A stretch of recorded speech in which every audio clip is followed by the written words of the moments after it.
عورت کی ایک قربانی ایسی ہے، ایک عمل ایسا ہے کہ اس کی وجہ سے اس کی زندگی کی تمام غلطیوں کو معاف کیا جا سکتا ہے۔ اگر مرد یہ بات ذہن میں رکھ لیں اور سوچ لیں تو عورت کی ہر غلطی کو معاف کیا جا سکتا ہے۔ وہ کیا ہے کہ وہ عورت اپنے گھر بار، عزیز و اقارب، بہن بھائی سب کو چھوڑ کر اس کے گھر کو اپنا گھر بنا چکی ہے۔ اگر دنیا کے کسی مرد سے یہ کہا جائے کہ جس طرح ایک عورت اپنے گھر بار کو چھوڑ کر شوہر کے گھر کو اپنا گھر بناتی ہے کہ تم جاؤ اور کسی عورت کے ہاں جا کر رہو، اس کے خاندان والوں کے ساتھ، اور اپنے گھر بار کو، عزیز و اقارب کو ایسے چھوڑ دو جیسے ایک بیوی چھوڑ کر آتی ہے، ایک عورت چھوڑ کر آتی ہے، دنیا کا کوئی بھی مرد جسے مرد کہتے ہیں وہ کبھی بھی تیار نہیں ہوگا۔ وہ بغیر شادی کے رہ سکتا ہے لیکن یہ عمل نہیں کر سکتا۔ تو ایک عورت اپنا سب کچھ چھوڑ آئی آپ کے لیے، اپنا گھر بار چھوڑا، عزیز و اقارب چھوڑے، اب آپ کے پاس آنے کے بعد آپ کے علاوہ اس کا دنیا میں اور کوئی بھی نہیں ہے۔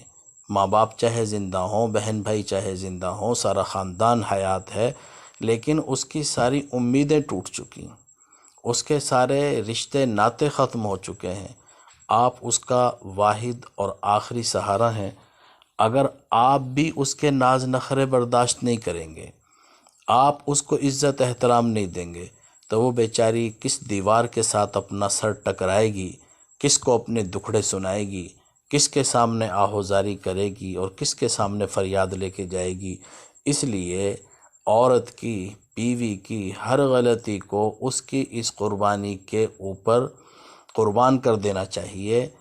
حضرت مسیح الامت ایک بہت بڑے بزرگ گزرے، وہ فرمایا کرتے، ان کی بیوی جو ہے وہ کچھ زبان کی تیز تھیں، تو مریدین نے مشورہ دیا کہ حضرت آپ دوسری شادی کر لیں۔